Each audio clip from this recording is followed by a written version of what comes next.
Okay, have a quick interruption for what's in the box. Ooh, what is in this boxy? This is an Easter sale box. I've been trying very hard not to buy a lot of games. I've gotten a bit sidetracked with making a new tabletop simulator mod, so my painting has sort of slowed down, but I'm still trying to focus on painting. So I haven't been buying stuff, but the game store I go to has a sale on every Easter, really good sale. So I couldn't resist picking up some goodies. Probably shouldn't have my bank account stuff in shot. Okay, firstly, boom! So the first one is Medurus, Call of the Gods by Stefan Doria, which is a pretty decent designer if I don't mind saying it. And this is by Haber Games, which is like crazy. Haber make family games, you know, like for kids. And so it's interesting. This is a Euro. And this is the German language edition. I don't know if there is an English language edition, but it's language independent. It says Medurus Der Ruf der Götter is like Song of the Gods or something like that. Anyway, this is basically the kind of game I'm really getting into at the moment. I've always been a bit of a Euro fan, as people who follow my channel know. I mean, I play a lot of thematic games on the channel, but the ones I play the most at home are actually Euros. Now, I've always been a big, deep, heavy Euro fan, but I've started to really move away into what I call light Euros or Euro hybrids that are fast, easy to teach, and have a lot of, I call it the chess effect, right? When you play chess, it's like a tiny little box of rules. Very, very standard rules that aren't complicated in themselves, but it leads to a variance of possible combinations and tactical decision making. Now, the reason I'm getting a bit out of favor with co-ops and thematic games is that they're so samey. I mean, drawing a different card with a different flavor text every time isn't really making the game any more variant. It's just making it slightly different stuff to read. You're basically doing the same thing. Like, for example, you play Gloomhaven. How many times can you walk down a corridor, roll a bunch of dice to hit an orc or whatever, before you've done the same thing every single time? And it's the same for all dungeon crawlers. But Euros are more like chess. They give you a set of rules that you work inside to achieve something, and it makes it every game plays differently because all the people behave differently and the different people you play with play differently, and it just makes it a much more enjoyable experience for me at the moment. And this is a game which is following my new idea of, instead of going for really deep, hardcore Euros like, you know, the Gallerist or Caban or something, you know, Terra Mystica, which I do love, Brussels, which I do love, but, you know, these more complicated ones, I'm going for these really light ones, you know, like Five Tribes, Yamati, and this one here. And this is what this is. So this is made by a company that specializes in family games, and this is a family level Euro, entry level, I guess you'd call it. And it basically, it's got beautiful, beautiful art. Zoom out a bit. So basically the theme of this, like many Euros, is kind of pasted on. But basically, let me just get this flat. I don't want to bend the board.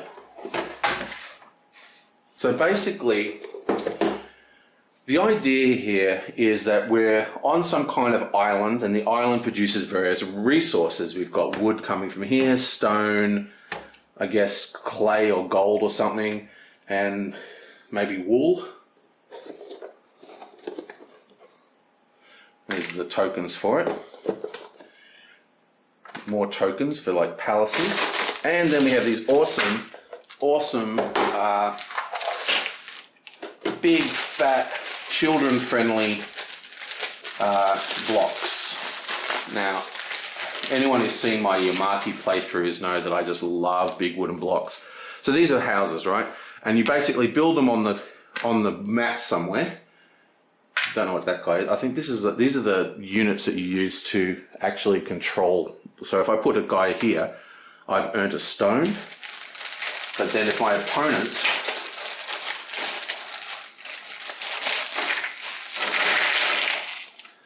if my opponent builds in there, he sort of puts it on top, you know, makes a stack, and he gets extra stuff, but everyone down below the stack also gains.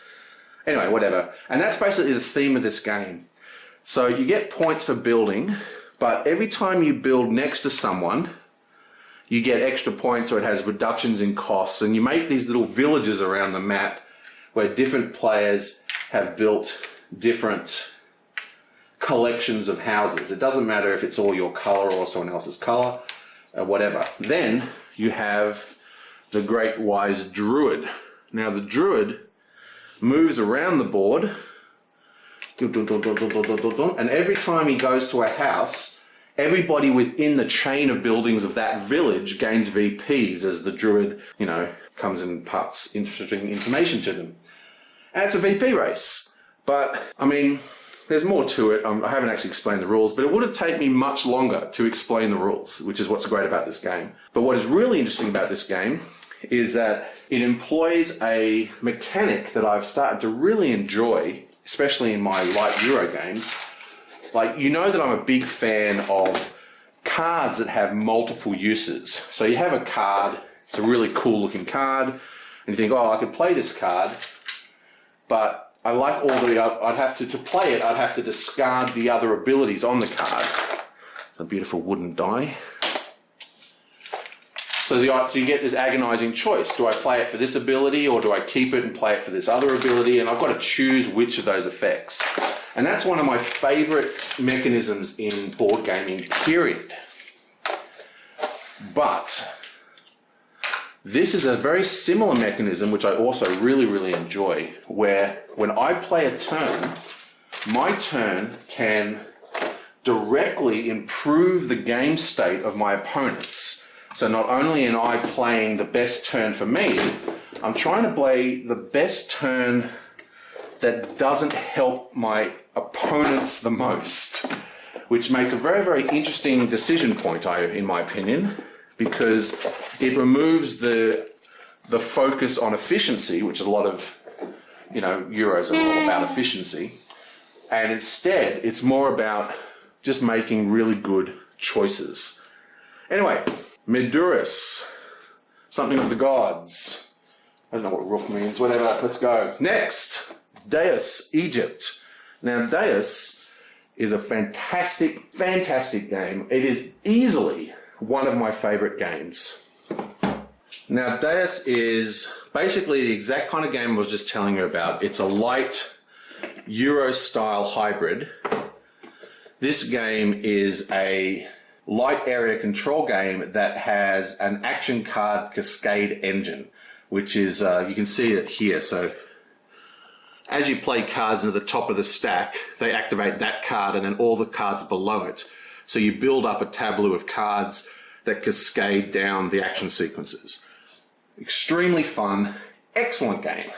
Now, a while ago, they brought out an expansion called Dais Egypt.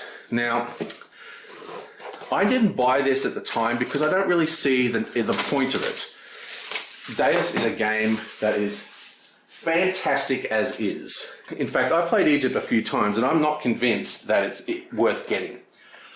The only reason I did get it is because I've noticed it's harder and harder to see in the stores, and also there was this Easter sale on.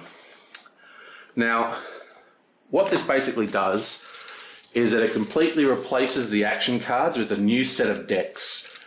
So each type of aspect of the game, like you saw on the back here, there's like shipping, infrastructure, workers and armies, right? And this one here is production and this one here is scientific. So there's a new deck for each of those. And you just replace these decks, or this entire deck, to replace the entire deck in Dais to get new and more interesting variants into the game. Now, once again, it's got fantastic art and beautifully designed. But in addition, these decks add some new sort of complications to the mechanisms. For example, we now have this very simple commodities float. So Basically, you have resources on this floating up and down. They can move up and down with your shipping containers, and they change the value of the VP earned or when you sell them, or the gold to buy or sell. Then you have these things here, which sort of bring focus to the area control game, because these move every time you build infrastructure buildings, and the cards will trigger off the locations of these buildings, which means you need to think a lot more carefully about where you build. But probably the most exciting thing is actually these sort of barges. Oh, there's also combat tokens that kind of similar to this one. They add more abilities to your armies. But one of the big problems in Dais is that unscrupulous players can do a method of playing that I call resource hoarding, because there's no limit to the amount of resources you have, but there's a limit to how many resources in the game. So if you build up a decent money engine, you can just hoard all the resources and basically shut down other players because they can't build anything because they've got no resources. With the new production decks themselves, with the new production decks, this deck here, right? When you play them, you gain these barges, right? And at the end of your turn, any resources that you can't float on your barge will get discarded. So this is a 3-point barge, a 1-point barge, and there's 2-point barges as well. Basically meaning that entire semi-broken, really frustrating mechanic is gone from the game. You can no longer hoard resources with this expansion. That is a huge, huge plus. Whoa, do I recommend this expansion? Well, I do. The expansion is fantastic. The game is fantastic, but the base game is fantastic. Basically, this Dais Egypt, for all intents and purposes, is a new edition of the game. It's basically Dais 2. It is that different, but basically the same. In my opinion, I probably like to mix my decks. I like to use the new resources with the barges. I like to use the new boats with the market. And I like the old temples, and I like the old army, and I like the old infrastructure buildings, and I go off and on the scientific buildings. And that's the great thing about this expansion. You can mix and match to make your favorite version of the game. But still, that is a fantastic game. Like, if you're looking for a game that's like an actual, gamer's game, but is completely accessible to new players, you can play this with everybody, just get the base set. Fantastic. If you play the base set a million times and think, wow, I really like to shake it up, that's when you buy Egypt. Or you just wait for it to be on sale and pick it up for 10 bucks. Okay, there you go. That is the latest What's in the Box, and I will see you guys next time.